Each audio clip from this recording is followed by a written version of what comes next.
নামটা একটু নিজের মুখে বলতে হবে যে। আমার নাম নুরুল হাশেম। হাশেম ভাই বয়স কত এখন আনুমানিক? আমার জন্ম 1974, এখন 48। আচ্ছা, 74 সালে আপনার জন্ম। আপনি এখনো চট্টগ্রামে আছেন? চট্টগ্রামে আছি। ফুড কলেজে ইন্টারমিডিয়েট পাস করছি। পাস করার পরে আমি অনার্সে জন্য অ্যাডমিশন নিচ্ছি।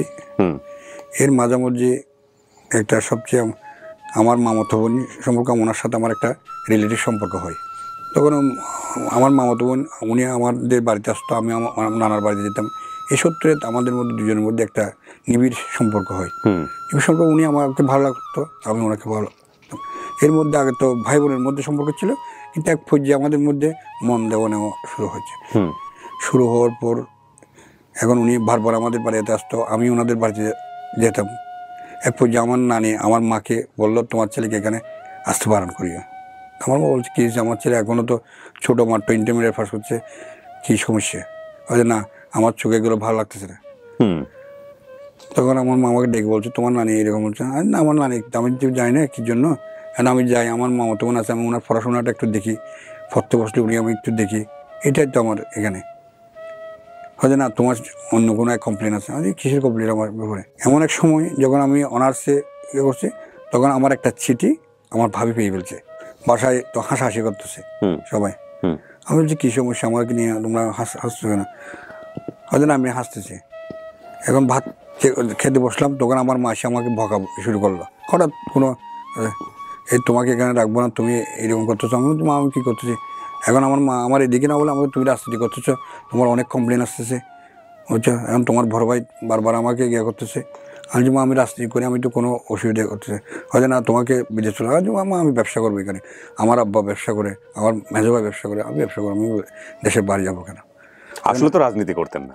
না, আমি রাজনীতি করতাম। এখন আমার মা বললো, তোমাকে পাসপোর্ট করতে হবে। আমার মাকে বললাম, মা আমি পাসপোর্ট করবো না, আমি বিদেশ যাবো না, আমি ব্যবসা করবো। আরে না, তুমি এখানে থাকতে পারবে না, না হলে তুমি থাকবো, না হলে আমি থাকবো, আমার মা আমাকে বলতেছে। এখন যখন এরকম বলছে, আমি গেলাম পাসপোর্ট করতে গেলাম মেজো ভাইয়ের সাথে। পাসপোর্ট করালাম। পাসপোর্ট করার পরে ইমিডিয়েট 15 দিনের মধ্যে আমার ভিসা দিয়ে দিল সৌদি আরব থেকে। আমি বলছি, মা আমি সৌদি আরব যাই, আমি কী করবো? আমি তো ভাষা জানি না, কোনো কিছু জানি না, আমি কোনো গাদা বড় কাজ করি নাই, কখনো বাড়ি কাজ করি নাই। তো আমার মা বলছে, তোমার যেটা বড় ইচ্ছে সেটা করো, তুমি চলে যেতে হবে এখান থেকে। মা, আমি কী অপরাধ করছি এমন? মা বলছে, না আমার ভালো লাগছে না, তুমি চলে যাও। আজ আমার ভাই ভিসা দিল, দেওয়ার পর আমি সৌদি আরব চলে গেলাম। সৌদি আরব যখন চলে যাচ্ছি, তখন আমার মন অনেক খানাকাটি করছি বাসায়। তখন ওনারা তো আমার কথা শুনতে চাচ্ছে না। তখন চলে গেলাম। চলে যাওয়ার পরে আমি ওখানে জিদ্দা, তখন আমার জিদ্দায় গেছি আমি। জিদ্দায় আমি অপরিচিতের মধ্যে পড়ে গেছি। আমি পাচ্ছি না কারোর সঙ্গ। কিছু বাঙালির সাথে আমার সাথে ওখানে পরিচিত হলো। বাঙালি একটা বাঙালির বাসায় থাকছি, ওনার সাথে, আমার সাতকানিয়া বাড়ি ওনার সাথে থাকছি। ওনার সাথে থাকবো, ভাই আমি কী করবো এখানে এসে? আমার বিষয়টা দেশে তো আপনার সেলম্যান লেখা আছে, কিন্তু আমি কোথায় সেলম্যানি করবো? তুমি বলছো, ভাই আপনার সেলম্যানি করতে হলে টাকা লাগবে, এখানে ব্যবসা করতে হলে আপনার বাড়ি থেকে পুষে আনতে, পুষে আমাকে কে দেবে ভাই? তো উনি বলছো, ভাই আপনি একটা কাজ করেন, আমার সাথে থাকেন, আমার সাথে থেকে একটা মসজিদের পাশে আপনি বস্তা বলে, মানে মসজিদে যখন আজান দেয় তখন গিয়ে ওখানে ব্যবসা বস্তা কাপড় বিক্রি করে। তো আমি তো ভাষা জানি না, হয়তো ভাই ভাষা জানতে হবে না, এগুলো আস্তে আস্তে বুঝে যাবো। তুমি ইংরেজি বলতে পারো, একটু একটু ইংরেজি বলিও। তো আমি ওরা বুঝে, ঠিক আছে ভাই, তোমার সাথে যে আমি দেখি। ওনার সাথে 1 সপ্তাহ গেলাম, দেখলাম কীভাবে বিক্রি করতেছে। তখন উনি আরবি বললে আমি এটা বাংলায় লিখে নিতাম বাসায় গিয়ে। এইভাবে 10-15 দিন ওনার সাথে কাটলাম। কাটার পরে এখন আমি বলছি, ভাই আমার বাসা ভাড়া দিতে হবে, আমি কীভাবে চলবো এখানে? এখন খান্নাখাটিও করতেছি, কিন্তু আমি অসহায়ের মধ্যে জীবনযাপন করতেছি ওখানে। তখন উনি বলছে, ভাই আপনি এত টাকা খরচ করে আসছেন, এখন আপনি কীভাবে?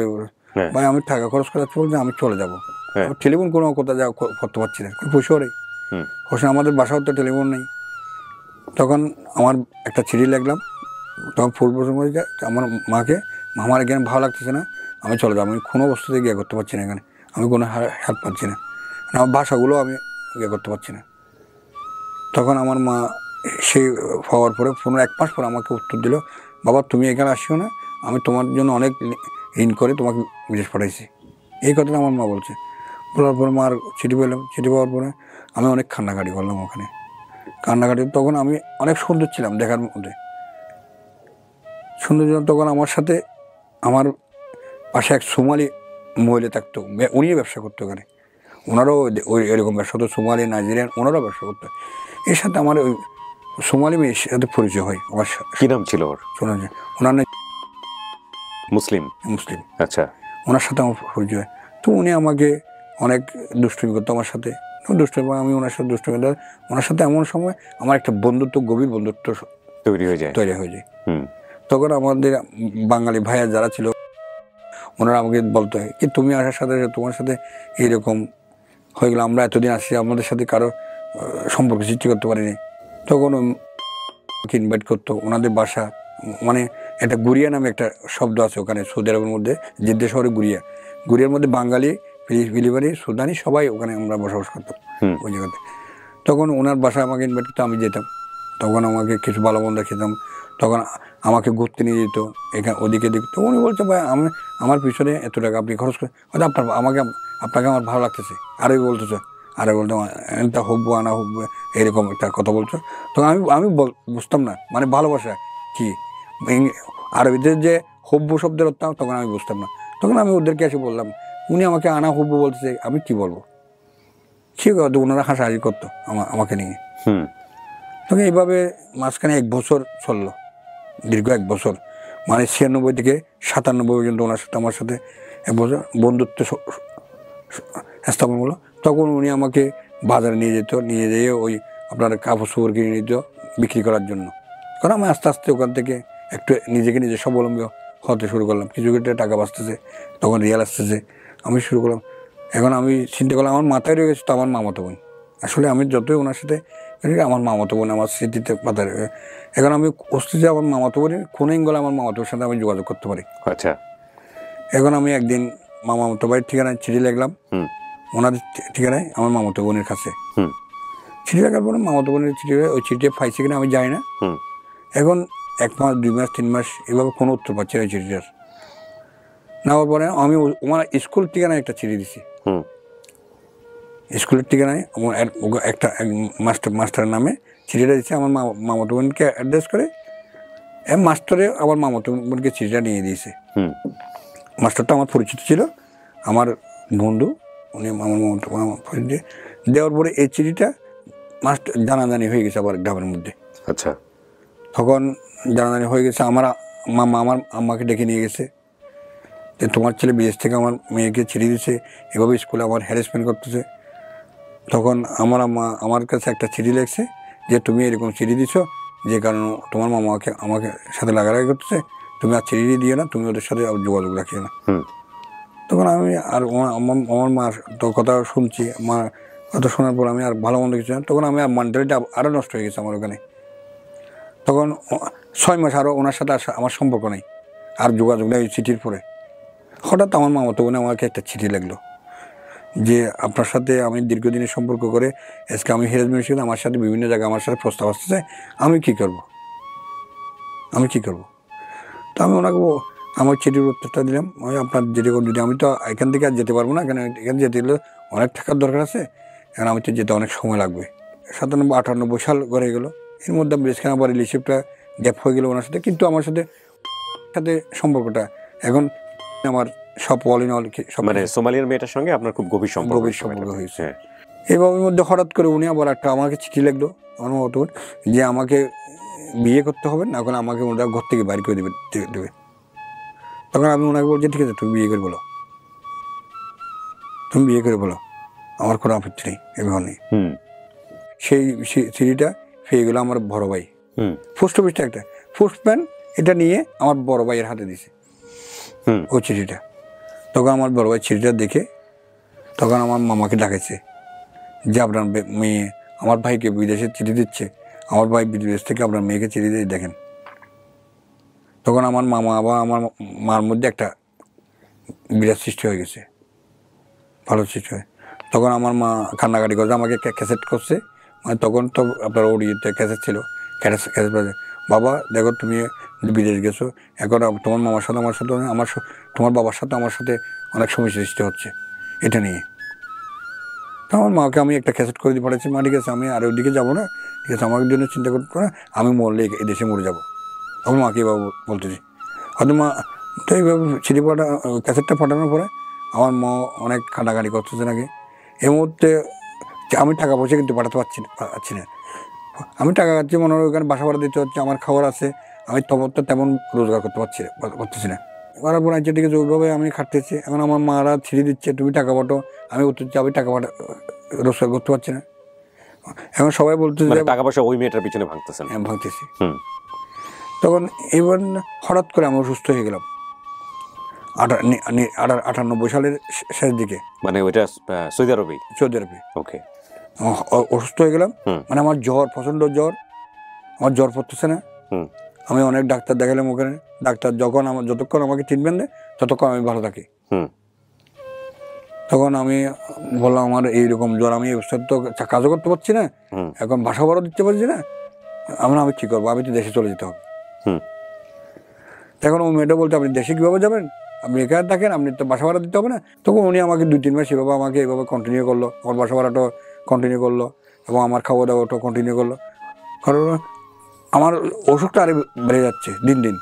আমি তখন হালকা হয়ে যাচ্ছি, তখন পাতলা পায়খানা শুরু হচ্ছে আমার, তখন জ্বরের ভাবটা অতিমাত্রা বাড়ছে, আমার কোনো অবস্থায় আমার জ্বরটা ফেলে যাচ্ছে না। তখন আমার মস্কার সারামে আপনার আব্দুল আজিজ হসপিটাল আছে, ওখানে আমি নিয়ে গেছি। ওখানে নিয়ে যাওয়ার পরে ডাক্তার আমাকে দেখছে, দেখার পর আমাকে কিছু, এটা ইন্ডিয়ানি ডাক্তার, দেখার পর আমাকে কিছু অ্যান্টিবায়োটিক একটা ডোজ দিচ্ছে, দেওয়ার পরে ওকে আপনি 1 সপ্তাহ খেয়ে দেখেন, দিয়ে দেখার পরে আপনি ভালো হয়ে যাবেন ওষুধটা। কিন্তু আমাকে কোনো পরীক্ষা টিকে দেয় নাই। তখন আমি ওই ওষুধগুলো খেয়েছি, খাওয়ার পরে আমার জ্বরটা খুব পড়ার পর আমি কোনো মতে আর ওখানে থাকতে পারছি না। আমি যেভাবে হোক আমি চলে যেতে হবে। আমি তখন হাঁটতে পারছি না, উঠতে পারছি না, বসতে পারছি না। তখন আমি আমার মার কাছে একটা ক্যাসেট দিলাম, আমি খুব অসুস্থ। ওই সময় তো ক্যাসেট পাঠাইতো। ক্যাসেট পড়লে আমি খুব অসুস্থ, হয়তো আমি আর ভাসবো কিনা জানি না। তখন আমার এলাকার এক ভাই ছিল, আমার ভাইয়ের কাছে, ও ভাইয়ের কাছে আমার আম্মা বলছে, তুমি আমার ছেলেকে দেখো কি হয়েছে, ওনাকে ফুসে করি তোমাদের দিকে ভাঙিয়ে দিতে হলে তোমরা ভেঙে দিয়ে আমার ছেলেকে পাঠিয়ে দাও। তখন আমার এমন পর্যায়ে, আমার এমন মনে ছিল আমি তখন হাঁটতে পারতেছি না। তখন আমার শেষ স্টেজ ছিল আমি একটা উমরা করবো। তখন আমার মাত্র 2 বছরের মধ্যে এরকম একটা অবস্থায় চলে গেছে। অবস্থার মধ্যে চলে গেছে আমি। আচ্ছা, 2 বছরের মধ্যে। তখন এই অবস্থায় আমরা উমরা করতে গেছি। উমরা করে আমরা আল্লাহর ঘর থেকে অনেক কান্নাকাটি করছি, আল্লাহ আমি কী করছি। তখন আমি ওনাকে জেরিয়ে কাঁদতেছি, তখন তাহলে আপনি চলে যাচ্ছেন। আমি কী করবো, আমার করার কিছু নেই এখানে করার, আমি কোনো এস্টাবলিশ হতে পারি, আমি যে টাকা লোন করে যাচ্ছি টাকাও তো পরিশোধ করতে পারিনি। তখন সবাই আমাকে একটা আপনার গিয়াটা রেডি করে দিল, টিকিট রেডি করে দিল, আমি চলে যাচ্ছি। এখন সবাই ওখানে ঘোষণা দিচ্ছে আমি আর বাঁচবো না। এত খারাপ অবস্থা হয়ে গেছে আমার। তখন আমি দেশে চলে আসলাম। দেশেও সবাই জানে আমি বাঁচবো না। আচ্ছা, দেশে কি দেখার পরে মানে ওরা সবাই না, ওখান থেকে ঘোষণা আসছে আমি বাঁচবো না। তারপর দেশে আসার পরে সবাই আমার সাথে দেখতে আসতেছে, আমার ফ্যামিলিতে সবাই আমার। কিন্তু আমার মিলিটারিতে আমি অসুস্থ হয়ে গেছি, আমি দেশে আসার পর আবার সুস্থ হয়ে গেছি। আচ্ছা, আমি তখন ঘরে 1 মিনিট থাকতেছি না, আমি চলে যাচ্ছি, এদিকে চলে যাচ্ছি, পার্কে চলে যাচ্ছি, এদিকে চলে যাচ্ছি, ওদিকে চলে যাচ্ছি। কিন্তু আমার মা বলছে তুমি অসুস্থ, তুমি বাইরে যাচ্ছ কেন? কিন্তু আমি আসলে আমার মামাতো বোনের সাথে দেখা করতে যাচ্ছি। তখনও মামাতো বোনের বিয়ে হয়নি। তখন মামাতো বোন বিয়ে হয়নি। এক পর্যায়ে যখন আমি মামাতো বোনের দেশে চলে আসার পরে তখন এখন আমার মা বলছে তুমি মরে যাবে। তো এক ডাক্তার বলছে তুমি মরে যাবে। আমি বলছি মা আমি মরে যাবো, আমি কোনো ডাক্তার তো আমাকে বলে না মরে যাবে, কিন্তু আমাকে ওষুধ দিচ্ছি, ওষুধ খেয়ে ভালো হয়ে যাচ্ছি। বাংলাদেশে আসার পর আপনি ভালো হচ্ছিলেন? হ্যাঁ, ভালো হচ্ছে, বাংলাদেশে আসে ভালো হচ্ছে। বাংলাদেশে আমি ডাক্তার দেখাচ্ছি, ওষুধ দিচ্ছে, অ্যান্টিবায়োটিক দিচ্ছে, আপনার ভিটামিন দিচ্ছে, এগুলো খেয়ে ভালো হয়ে যাচ্ছে। আমি ভালো হচ্ছে। তখন আমি ঘোরাঘুরি করতেছি, এইদিকে এদিকে আমি মনোরম যখন যেখানে যাচ্ছি ওইদিকে চলে যাচ্ছি। মামাতো বোনের নাম কি ছিল? তখন তার সঙ্গে মেশামেশি শুরু হচ্ছে। উনি তখন কলেজে ফার্স্ট ইয়ারের ছাত্রী। তখন আমি ওনাকে নিয়ে আপনার বিভিন্ন জায়গায় ঘোরাঘুরি করতাম। এই কথাটা আমার মারখানে আসছে, আমি যে বাইরে যাচ্ছি ঘোরাঘুরি করছে, সবাই বলছে তোমার ছেলেকে বিয়ে করে দাও, বিয়ে করে দিয়ে ভালো হয়ে যাবে। এখন পরিবার থেকে সবাই বলছে উনি মরে যাবে, উনি মনে হয় কে বিয়ে করাবে। আমার মানে সবার উদ্দেশ্য আমি মরে যাব, এটা আমার বাস্তবতা। আমি ধারণা করে নিয়েছিলাম আমি মরে যাবো, আমার ফ্যামিলি ধারণা করে নিয়েছিলাম আমি মরে যাবো। এর মধ্যে আমার লাইফ, তবে আমি এটা ড্যাম কেয়ার মনে করতাম। তখন আমি ওনার সাথে সবসময় ঘোরাঘুরি করতাম, এই সকালে বাড়িতে রাত্রে ফিরতাম। তখন কোনো এমন মুহূর্তে হঠাৎ একদিন আবার অসুস্থ হয়ে গেলাম। আমি জেনারেল হসপিটালে ভর্তি হলাম। জেনারেল হসপিটালে ভর্তি হওয়ার পরে ওনারা আমাকে জ্বরের ট্রিটমেন্ট দিয়ে পাঠিয়ে দেওয়ার পরে জ্বর ভালো হয়ে গেলো। তখন আমার আবার গলা দিয়ে ব্লাডিং হচ্ছে গলা দিয়ে। তখন আমার ফ্যামিলিতে আমাকে সবগুলো আলাদা করে দিল, যে তুমি আলাদা থাকো। ফ্যামিলি কোনো মেম্বারকে আমার সাথে মিশতে দিচ্ছে না। এখন আমার যে ব্লাড যাচ্ছে, কি কারণে ব্লাড যাচ্ছে, এটা কেউ বুঝতে পারছে না, কোন ডাক্তার আমাকে ইয়ে করতে পারছে না। এখন আমি নিজে অসহায় মতো হয়ে গেছি। তখন আমি সিদ্ধান্ত নিয়েছি কী করবো। আমার এক বন্ধু আছে, বন্ধুর সাথে যোগাযোগ করলাম, উনি এলামের ডাক্তার। ভাই আমার এই সমস্যা, এখন আমি কী করবো।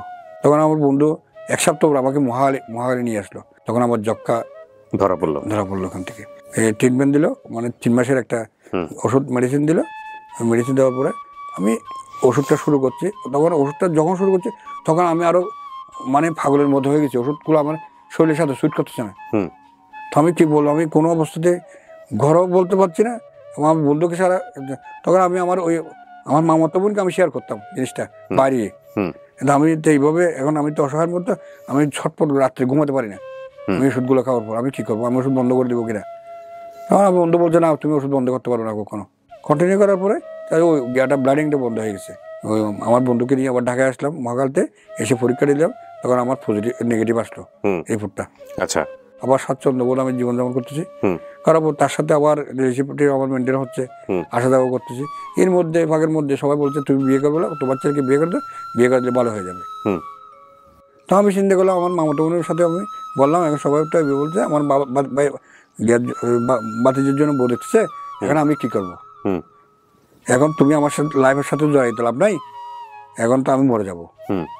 ও বলছে না, তুমি যদি একদিনে বাঁচো আমি তোমার সাথে সংসার করবো। তুমি যদি 1 ঘন্টার জন্য বাঁচো, তুমি মরে গেলে আমার কিছু আসবে না, আমি তোমাকে নিয়ে স্বপ্ন দেখি বলছে আমার মামাতো বোন। স্টেবলি বলছে, আর দেখো এটা তুমি আমাকে কথা বলছো, তাহলে তোমাকে এই কথাটা আমার দুলাভাইয়ের সামনে বলতে হবে। আমার বোনের জামাই, আমার একমাত্র বোনের জামাই, যিনি আমাকে সাপোর্ট করতো শুধু, আর কেউ সাপোর্ট করতো না। ওকে। তখন আমি ওনাকে নিয়ে শহরে গেলাম। আমার দুলাভাইয়ের দোকানে, যে রুকিয়াকে সহ নিয়ে, দুলাভাই উনি এখন কি বলতেছে আপনি শোনেন। আমি বলে তো আপনি, তো আমার দুলাভাই ওনাকে নিয়ে এক পাশে চলে গেলো, ওনাকে বিস্তারিত তথ্য বলো। এখন ওনার রোগ, উনি এই সমস্যা উঠতেছে, ওনার সবসময় অসুস্থ, আপনি কীভাবে বিয়ে করবেন। তো তখন কি আপনার রোগটা আইডেন্টিফাই হয়েছে? না, কোনো শুধু আমার আইডেন্টিফাই হচ্ছে যক্কা, আমার আর কোনো আইডেন্টিফাই হয়নি। তখন উনি বলছে না, আমি একদিনের জন্য হলে আমি ওনাকে বিয়ে করবো, ওনাকে আমি কোথাও বিয়ে করবো না, হয়তো ওনার ফ্যামিলি তো আপনাকে মেনে নেবে না। মানে আমার দুলাভাই বলতেছে, হয়তো ওনার ফ্যামিলি মানে না হলে তো আমি কী করবো। এখন আমার দুলাভাই আমাকে বলছে, দেখো তোমার ফ্যামিলি তো মানে নেবে না, ওনার ফ্যামিলি মানে নেবে, তোমার ফ্যামিলি মানে দেখে শুনে তোমাদের ফ্যামিলির মধ্যে একটা ইয়ে হয়ে যাবে। তখন আমার দুলাভাই থেকে আমরা চলে আসলাম। দুলাভাইটা বললো আমাদেরকে, দুলাভাই আমাদের ভালো মন্দ বিরিয়ানি খাওয়ালো, তারপর চলে আসলাম। চলে আসার এখন আমরা ঘরে আমি প্রস্তাব দিলাম কিন্তু, যে আমার ভাবির মারফতে, যে আমি আমার মামাতো বোনকে বিয়ে করতে চাই। ওকে। হ্যাঁ, তখন এই কথা শোনার পর সবাই টেলিভিশনে জ্বলে উঠলো ঘরের মধ্যে। আচ্ছা, হয়তো না, কোনো অবস্থায় তুমি মামাতো বোনকে বিয়ে করতে পারবে না, তুমি 2 দিন পরে মরে যাবে। আরে কী বলছো, আমি মরে যাবো? কোথায় লেখা আছে আমি মরে যাবো? এটা তো উল্টা হওয়ার কথা না, যে ফ্যামিলির লোকজনই কিন্তু আপনাকে সাহস দেওয়ার কথা, তোমার কিচ্ছু হবে না, আর উল্টা আপনি বলতেছেন না আমার কিচ্ছু হবে না, ওরা সবাই বলতেছে যে আপনি মারা যাবেন। আমি মারা যাবো। তখন আমাকে ওই উজুরের কাটাচ্ছে, এই জায়গায় পাঠাচ্ছে, যারা বউ করতেছে হচ্ছে। আজ যারা বউ করে কোনো লাভ নেই, আমি মরলে মরে যাবো, বাঁচলে যাবো, তবে আমি বিয়ে করবো, ওকে বিয়ে করবো। আপনি বলতেছেন? আমি বলতেছি, হয়তো তাহলে বিয়ে করলে ঠিক আছে, আমার এই ঘরে জায়গা হবে না, এটা বলতেছে। হ্যাঁ, আচ্ছা। তখন আমরা সিদ্ধান্ত নিলাম কী করবো। আমরা হুট করে আমার দুলাভাইয়ের সাথে যোগাযোগ করলাম। দুলাভাই বলছে এইগুলোতে আমাকে জানালে আমি বিপদে পড়ে যাবো। তখন আমার দুলাভাইকে না দাঁড়িয়ে আমরা দুজনে কোর্ট ম্যাচ করছি। কোর্টে এসে কোর্ট ম্যাচ করছি, আমার এক বন্ধু আমাদের সহযোগিতা করছে কোর্ট ম্যাচ করার জন্য। তখন আমাদের কাছে টাকা ছিল না কোর্ট ম্যাচ করার জন্য বা তার জন্য। আমার একটা এফডিআর ছিল, মানে 22,000 টাকা মতো। এই টাকাগুলো আমি ভাঙছি ওখান থেকে। ভাঙার পরে কোর্ট ম্যাচ করে ওনাকে সকালবেলা নিয়ে গেছি, বিকালবেলা উনি ওনার বাসায় পাঠিয়েছে, আমি আমার বাসায় চলে আসছি কোর্ট ম্যাচ করার পরে। কিন্তু এটা 1 সপ্তাহ পরে প্লাস হয়ে গেছে আমরা যে কোর্ট ম্যাচ করছি। জি। তখন আমার বাসায় আমাকে মানসিক আমাকে ফেলে দিয়েছে, মানে চাপাচাপি করতেছে, তুমি কোর্ট ম্যাচ করছো, তোমার এই জায়গার জায়গা হবে না। তখন আমি যখন শহরে গেছি, তখন আমার মামাকে আমার মা ডেকে আনছে আমাদের বাসায়। আমার মামাকেও হয়তো বাসায় আমার মা গালাগালি করছে, মানে তোমার মেয়ে এরকম, তোমার মেয়ে এরকম, আমার অনেক বদনামি করতেছে। তখন আমার মামা দিয়ে আমার মামাতো বোনকে মারামারি করলো, ওনাকে অনেক মারছে, মানে রক্ত, ওনার ফিরিতে রক্ত পড়ছে। মানে আপনার ওয়াইফকে? হ্যাঁ। 1 সপ্তাহ পর আমি হঠাৎ বাসায় ঢুকতেছি, আমার মা আমার ভাই ঘরের দরজাটা বন্ধ করে দিল। আপনার ঘরের দরজা বন্ধ? আমার ঘরের দরজাটা বন্ধ। আর তুমি এই ঘরে ঢুকতে পারবে না। ওদিক কেন? আর তুমি যার মেয়ে বিয়ে করছো ওদের ওইখানে চলে যাও। আজ আমি বিয়ে করছি, আমি তো বিয়ে করি না বলতে আমি কোর্ট ম্যারেজ করছি, তবে তোমাদের সম্মতিক্রমে এটা বিয়ে করা হবে।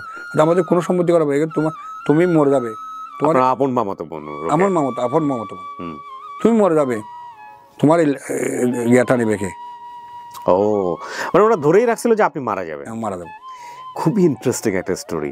শেষ পর্যন্ত আপনারা শোনেন, তাহলে বুঝতে পারবেন। হ্যাঁ, তখন মরে যাবো। এখন আমি তখন ওখান থেকে আমি চলে আসলাম। আসলে আমি আমার এক বন্ধুর বাসায় থাকলাম, ঘরে থাকলাম, যে আমি সিদ্ধান্ত কী করবো। এখন আমি আমার সাথে যোগাযোগ করলাম যে এরকম আমি ঘর থেকে বাড়িতে, এখন যে উনি বলছে আমি তো চলে যেতে হবে, আমারও কোনো গতি নেই। তখন আমরা ওনাকে নিয়ে আমি বাড়ি চলে গেলাম। নিয়ে আমার এক বন্ধুর বাসায় উঠলাম, ওনাকে নিয়ে ওঠার পরে এখন সবাই জানাজানি হয়ে গেল, আমরা ঘর থেকে চলে গেছে। এখন আমরা শহরে এসে একটা ছোট্ট বাসা নিয়েছি। ঢাকাতে না, চিটাগং শহরে। আচ্ছা। তখন আমার কোনো ইনকাম বলতে কিছু নেই। তখন আমি একটা জব নিয়েছি কি বিস্কিট কোম্পানিতে, মানে এসআর হিসেবে, মানে অর্ডার করার জন্য। কি করবো, আমি তো কোথাও হেল্প পাচ্ছি না, এমন তো আমার থাকতে হবে, খেতে হবে। বাসা ভাড়া নিয়েছি কত, 2000 টাকা। তখন 2000 টাকার বাসা ভাড়া নিয়েছি। নেওয়ার পরে এখানে শুরু করতেছি জীবনযাপন। এখন আমি আমার মা বাবার জন্য তো আসলে অন্তর টাকা কান্নাকাটি করতেছে আমার। তখন 1 মাস 2 মাস যাওয়ার পরে আমি বাড়িতে আসলাম, আমার মাকে দেখতে শুক্রবার। কিন্তু আমি যখন বাসায় আসলাম আবার আমাকে ঢুকতে দিল না আমার বাড়িতে। তখন আমার ভাবিরা ঢুকতে দিচ্ছে না। তখন আমার মা না, তখন আমার ভাবিরা আমাকে ঢুকতে দিচ্ছে না। কেন? আপনি ঢুকলে মা মরে যাবে। আমি কেন মরে যাবো? মা কেন মরে যাবে? আমি বলছি মা কেন মরে যাবে? হয়তো না, আপনাকে আপনার সহ্য করতে পারছে না। তখন আমি ওখানে আবার ব্যাক করলাম। এইভাবে আসা যাওয়ার মধ্যে আছি, কিন্তু আমি ঘরে যেতে পারছি না। কিন্তু বাইরে বাইরে ঘুরতেছি, আমি ঘরে এলো হচ্ছে না। এভাবে ঈদ যাচ্ছে, কোরবান যাচ্ছে, আমি কোনো মা সালাম করতে পারছি না, আমি আসতেও পারতেছি না ঘরে। তখন আমি ঈদ আসলে আমি কান্নাকাটি অথবা একা একা বসে খানতাম, কিন্তু মা বাবাকে কোথাও গিয়ে করতে পারছি না। শুধু এই বিয়েটার জন্য? হ্যাঁ, শুধু বিয়েটার জন্য। এখন উনি আমার ওয়াইফও ওনার মা বাবার সাথে সম্পর্ক রাখতে পারছে না, ওনারা যোগাযোগ করতেছে না, কেউ শুধু আমরা দুজনে ইয়ে করতেছি। এই বাদে এই জীবনের মধ্যে অনেক কষ্ট করে, তখন আমার স্যালারি ছিল খুব কম, খুব কষ্টের মধ্যে জীবন যাপন করতেছি। এই মুহূর্তে আমার একটা বেবি হলো 2001 সালে। আমার ছেলে প্রথম ছেলে জন্ম হওয়ার পর তখন আমি বিয়েটা করলেন কত সালে? বিয়ে হচ্ছে 2000 সালে। ও, মানে পরের বছরই বাচ্চা হলো। 2001 সালে বাচ্চা হলো আমার। বাচ্চা হওয়ার পরে বাচ্চাটা বড়রা আমার তখন এই যে বাসাতে ছিল, তখন এই বাসাতে বাচ্চাটা হচ্ছে। এখন আমাকে মেডিকেল নিতে হচ্ছে, ইমার্জেন্সি। মানে তখন আমি বাচ্চা, এখন বাধ্য হয়ে আমি আমার মামি বা আমার শাশুড়িকে আমি খবর দিতে বাধ্য হলাম যে এবার বেবিটা মনে আপনার মেয়ে ডেলিভারি হচ্ছে। উনি তখন আমার মামি কাকে না বলে আমার বাসায় গেছে, আমার মামাকে কাকে না বাসায় গেছে। এখন উনি সব মেডিকেলে গিয়ে তখন আমার বোনকে আবার আমার বোন আসছিল, আমার বোন সহ আমার বেবিটা হওয়ার পরে আমার মামি চলে গেছে। এখন আমি মামি যাওয়ার পরে বাসায় আমার মামিকে আমার মামা ঢুকাচ্ছে না।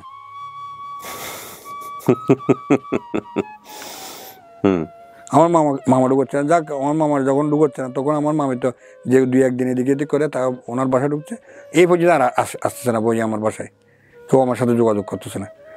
তখন আমার বেবিটা ছোটো, ওনার মাত্র 1 মাস বয়স। তো আমার বোন আসতো যেত, মানে আমার মা বাবাকে বলতো হাসা বের একটা ছেলে হয়েছে, রুকির একটা ছেলে, খুব সুন্দর, আমার বাবার মতো চেহারাটা, ওনাদেরকে এইভাবে বলতো। কিন্তু ওনাদের কোনো অবস্থায় কামতো না। আমাদের পাড়ার সবার ছেলেরা যে আমার বলতো। কিন্তু আমি মানে শুক্রবার শনিবার আসলে আমি খুব কান্নাকাটি করতাম, কিন্তু আমার মা বাবাকে দেখার জন্য। কিন্তু এর মধ্যে আমাদের সাকতা শহরে আমাদের 3টা দোকান, মানে এস্টাবলিশ আমাদের 3টা দোকান, চাউলের দোকান, বড় বড় দোকান। অত আমাদের ঘরের খাবার মানুষে খাচ্ছে, কিন্তু আমি খেতে পাচ্ছি না। আমি খুব অসহায়ের মধ্যে জীবন যেমন করতেছি। এর মধ্যে আমার ভাতিজা বিয়ে করলো, আমাকে ইনভাইট করলো না, আমাকে দাওয়াত দিল না। এর মধ্যে আমার সাথে আত্মীয় স্বজনের সাথে সম্পর্ক নষ্ট হয়ে গেলো। কেন? আমার কাছে কোনো টাকা পয়সা নেই। সেও বলছে যে আমি যদি কারো কাছে হলার চাই, কারো কাছে টাকা চাই, এই লজ্জায় আমি কারো কাছে যেতে পারছি না। মানে দিনে অনেক জমা একবেলা খেয়ে না থাকতে হয়েছে, এরকম জীবনযাপন করছে। এর মধ্যে ছেলে হলো, ছেলে হওয়ার তখন তো দুধের প্রয়োজন হচ্ছে, এখন আরও কষ্টের মধ্যে জীবনযাপন করছে। এখন একদিন ছেলের বয়স যখন 1.5 বছর 2 বছর হচ্ছে, আমার এক মামুর এই খালাতো বোনের মেয়ে আমার ছেলেকে আমার বাবার কাছে নিয়ে আসছে, বাবার কাছে নিয়ে যাচ্ছে মানে দেখার জন্য। তখন আমার ভাইয়েরা আমার মামা খালাতো বোনকে সহ, খালাতো বোনের মেয়েকে সহ ঘর থেকে বাইর করে দিয়েছে আমার ছেলেকে রাতের 12টার সময়। আমার ছেলে কান্নাকাটি করছে, ছোট ছেলে কান্নাকাটি করতেছে, তখন তার বয়স 1.5 বছর সবেমাত্র। তখন 1 মিনিটের জন্য তাকে রাখে নাই। আসার পর তখন আমার তুমি নিচ্ছ কেন? ওই জন্য আমি দেখছি যে ওনার সাথে দরকার নেই ওনাদের তখন আমি ওখান থেকে আরও বেরিতে হয়েছে। বেরিতে হওয়ার পরে এর মারফতে হঠাৎ করে আমার ওয়াইফ অসুস্থ হয়ে গেল 2003 সালের মধ্যে। অসুস্থ মানে হঠাৎ করে তার জ্বর আসতেছে, কাশি হচ্ছে, ডাক্তার দেখাচ্ছি। তখন কি আপনি সুস্থ? আমি সুস্থ। আচ্ছা, তখন আমি সুস্থ। তখন আমি তো চাকরি করতেছি মাসের কোম্পানিতে। ও মাঝে মাঝে জ্বর আসলে অ্যান্টিবায়োটিক খেতাম, ভালো হয়ে যেতাম।